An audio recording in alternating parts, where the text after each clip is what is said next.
So, financial myths, lies, and then other things that women need to know as it pertains to finances. So, the first, if you see me looking off to the side, it's because, like I said, I have some notes. Let me go ahead and turn this music off. Okay, it's because I have some notes off to the side, as well as I'm just checking my other platforms to make sure that everything is good to go. Um, so the first myth is that women are not good at managing money. And it's honestly just, it truly is just a myth. Like, it's truly absurd. Gender, of course, has nothing to do with whether or not you would be good at managing finances or not. And honestly, a lot of people think, excuse me, that if they're not necessarily good at math, and they're also not going to be necessarily good at managing their finances. And when I say not good at math, I'm not talking about like simple math. I just mean like math in general. And that is also absurd. Like, that doesn't necessarily mean that you would not be good at managing finances. Both women and men are equally good at managing finances. And really, it's about financial literacy. And the more knowledge that you have about financial literacy, then the better you're going to be at managing finances, regardless of what your gender is. And then the next one is that investing is too risky for women. And that is super, super absurd, because it's risky, just as risky for women as it is for men. So if you're concerned with, like, if you've yet to start investing, or maybe you are interested in investing, but you have not started doing it for yourself, then I would say it's as equally risky for you as it is for anyone else. Just get out there, like, start downloading, download the app, start looking at things, start investing in the things that you are spending the most money on. So if it is your makeup brand, or if it's a hair product brand, or if it is a certain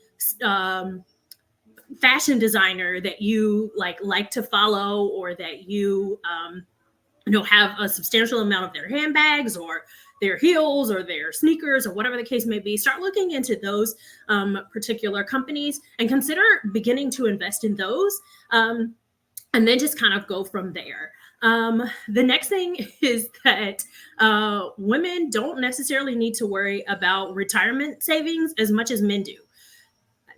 That one, I mean, I would like to think that everyone would know that that's absurd, but women tend to live longer than men. So even more so, women need to certainly be considering their retirement accounts and retirement savings to make sure that they have the finances that they need, so that they can take care of themselves later on in life. Because again, women are living longer than men are.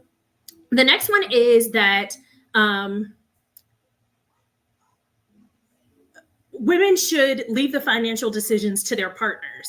And that is like a huge no-no. So that is one of like my number one things that I can't begin to say how many women that I have heard who, unfortunately, perhaps their spouse got sick or their spouse passed away, and they knew nothing about their personal finances because they let their partner handle everything. So their husband or their wife was the person who managed the finances in the house, and they took care of everything. And so they genuinely did not know anything. They didn't know when the mortgage was due. They didn't know, when the car payment was due, or who it was paid to, or who the mortgage was even with for the house, or where the insurance information was, both for the house or for their spouse's life insurance. Of course they knew where they banked, but that was about it. And that's one of the things that I constantly communicate to my clients, as well as to just all women in general. Even if your spouse is the person who is mainly taking care of the finances, you should always know about every aspect of them. Know who the service provider is for each one of your accounts, meaning who your mortgage is through, who your home insurance is through, who your car insurance is through, who life insurance is through. All of these things, you need to know who the company is, where to find the tangible documents. So if they're in a safe deposit box, or if they're in a safe in your home, or if they're in a specific file drawer in the office. Know exactly where those items are. So if and when you ever need them, then you'll absolutely immediately know where to go to without having to ask questions or wonder or anything like that. So yes, most definitely, like, that is the most absurd myth in the world, that, oh, I'll just leave it up to my partner or to my spouse and they'll take care of everything, and I don't, like, because they're taking care of everything, then I don't need to know anything about it. And again, that is, you're setting yourself up for failure if you set it up that way. Because like I said, I've just heard too many unfortunate stories wherein the partner or the spouse that is taking care of all of the financial things passes away or gets extremely sick, and then the other partner or spouse is the person who's now responsible for figuring it all out. And then that person, on top of the stress of mourning or grieving or dealing with a loss, or trying to manage through a sick spouse or partner, they're also trying to figure out, okay, where do I find these documents? Who do I need to talk to? What is the status of things? So on and so forth. So make sure that you are aware of everything that is taking place. Even the things that are on autopilot and auto pay, you still need to know where they come from, like who they're getting paid to, what the actual due dates are, so on and so forth. Like, never leave anything to chance. Know everything. Sit down with your partner or your spouse, on a monthly basis, at bare minimum on a quarterly basis, to review all of your finances, where you are with everything. Make sure that you guys are still on the same page, that you guys are still tracking for all of your financial goals, so on and so forth. Just make sure that you know everything and communicate it, that way, that it's not that you have concerns about their ability to, manage any of these things, but it's just that you want to make sure that you're aware of where everything is, so that if anything ever occurs, that you're able to pick up and continue moving forward, or that you're able to help if you need to at any point in time. Excuse me. Now moving on to lies. Okay. So some of these things you guys are going to be like, I know you're kidding, right? So I presently own my third home. And of the 3 homes that I've owned, 2 of them I've purchased by myself, meaning I was a sole person who, signed the documents, pay the mortgage, like I'm the only person on the deed. And I have legitimately had both women and men tell me that I will never find a spouse because I purchased a home by myself, and that women should not do that. And I feel like that's just a blatant lie. And it is a myth that men are not going to be I guess it's a myth and a lie, that men are not going to be attracted to or interested in women who purchase homes for themselves. One of the people who said it to me was a man, and his perspective was, if a woman can buy a house on her own, then she doesn't need a man. And I'm like, there are a whole bunch of other things that women need men for. And the ability to buy a house is, subjective.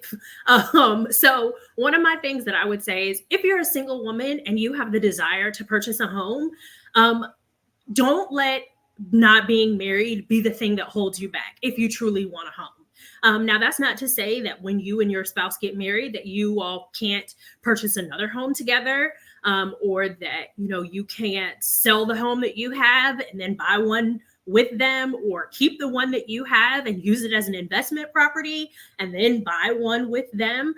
My thing is, don't allow other people's limiting beliefs to limit you from your potential and the things that you can excel and do with your own personal finances. Like I said, I've owned 3 homes, and 2 of them I purchased as a single woman by myself.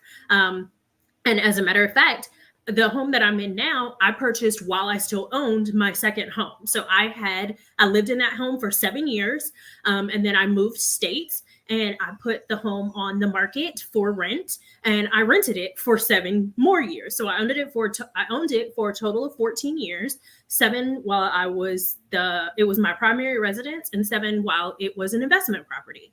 And so these are ways to increase your net worth. There are ways to increase and produce generational wealth for you, ultimately, if that's one of your goals.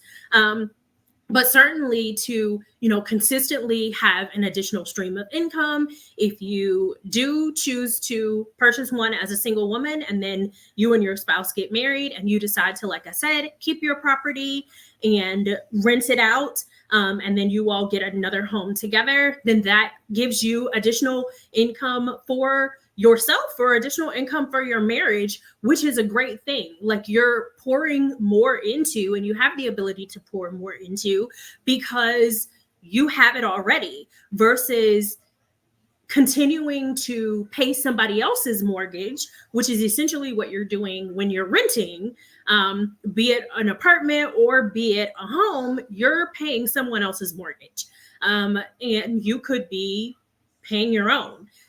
Whoever this mortgage you're paying, they're getting tax benefits because they're the owner that you're not getting as the renter. And there are other people's perspectives that, renting is better than buying, so on and so forth. And that's not my argument one way or the other here. I'm just saying that if you have the desire to purchase a home, go for it. Don't feel, as a single woman, don't feel as though you are limited because you are not married yet. That is a myth and a lie. They certainly are selling homes to literally anyone who qualifies for a home, regardless of what their gender is. So that debunks that myth. And then a mature man, a confident man is not going to care whether or not you purchased a home prior to meeting him and marrying him, regardless. So that's that. So the next thing is negotiate your salary. Negotiate raises for yourself. Like, I know that so often it's a struggle, or a lot of women feel as though it's a struggle to know whether or not it's okay for you to negotiate, to know whether or not it's okay for you to ask for a pay increase.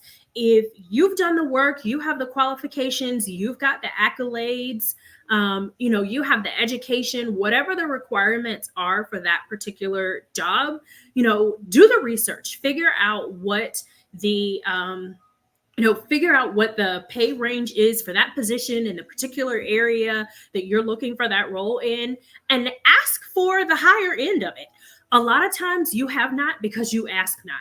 And men are much more likely to negotiate their salary or to circle back around in another year or two and ask for a pay increase, or even on an annual basis to ask for a pay increase, than women are. And that's not to say that I understand that women, unfortunately, we automatically are getting paid less than, our male counterparts are in the first place, which is just absurd. However, that doesn't mean that you cannot, negotiate and then, like I said, subsequently ask for a pay increase as, you continue to have that job. That is one of the things that I certainly recommend to my clients, that, it's a lot easier to save and to invest and, to become financially stable and secure and, begin your journey to generational wealth with the more money that you have coming in. And of course, the less money that you have going out. However, if you are in a job and you don't advocate for yourself, it's not in the employer's best interest to continue to pay you more. It's in your best interest to ask for more. It's in their best interest, monetarily, to keep you where you are. Hey, they're here. They're already doing the work for this amount. Why would I pay them anymore? And that's not that I wouldn't say that that's a good perspective for an employer, but unfortunately, a lot of times it is the perspective of the employer. If you don't rock the boat, then we're not going to rock the boat. So if you're not asking me to give you that raise, I'm not going to push for it either. So, like I said, be confident, go in there knowing what you bring to the table, knowing, the qualifications that you have and all of the things that you've done to benefit the company, and then go for it and ask for that pay increase. Or, like I said, if you are starting a job, ask for that, ask for, negotiate your salary. The very first offer that they provide you doesn't have to be the one that you necessarily agree to. And when you're negotiating, maybe it's not the amount of money. Maybe they don't have any flexibility on the exact amount of money that they can offer you, but ask for other things, additional days off, longer, parental leave, volunteer days, if that's something that's of importance to you, additional volunteer days. Figure out what the other benefits are that they offer and see if you can negotiate as it pertains to those things. More options if they provide options, like figure out what are some of the other areas that you actually can negotiate in, and try those. If it's an in-person job, see if you can negotiate some days where you could work from home. So, normally it's 5 days in the office. I like to work 4 days in the office and 1 day at home, or 3 days in the office and 2 days at home.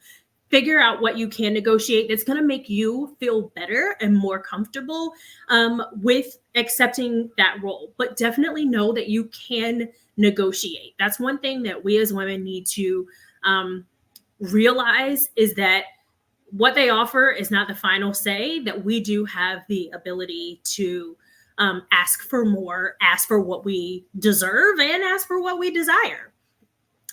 Let's see. Okay. And so then the next thing is tips that women should know. So just some general financial tips that women should know. So if it is your desire, regardless of where you are with your 401k or whatever your retirement savings plan is that you have through your employer, the first thing that I would say is make sure that you are meeting the match. If your employer offers a match, 2%, 4%, 6%, 10%, 12%, whatever it is, if it's 10 or 12%, my God, like you are there. That is an amazing thing, because I don't know that I've ever heard of anything that high. I think 6 is about as high as I've ever heard.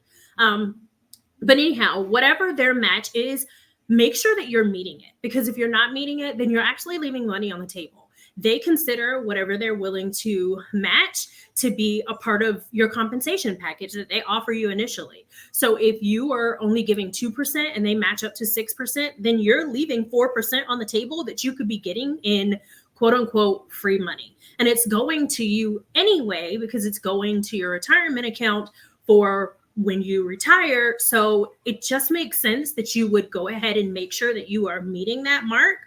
And then one of the reasons why I also say that is because on an annual basis, I recommend that you set your retirement account up so that you automatically increase your contribution by 1%.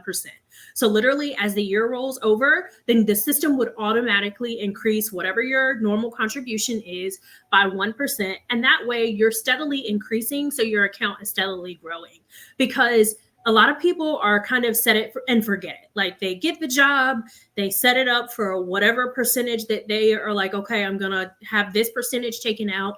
And then they've worked at the job for 3, 4, 5, 6 years, and they've never gone back to look at it to see what it's doing, to see if they're on track for what they desire to be on track for financially with their retirement. And that's just not the way to do it. You should be doing a biannual review at bare minimum. So that's twice a year, checking your retirement account, checking, your contribution, checking, what you're investing in to make sure that it's doing what you expect for it to do. If you need to talk with your financial advisor to say, hey, this is what's happening, am I on track? Am I not on track? Like those are all things that you definitely should be considering and should be looking at. But like I said, if you set your retirement account up for at least a 1% increase on an annual basis, you'll at least continue to have some form of an increase.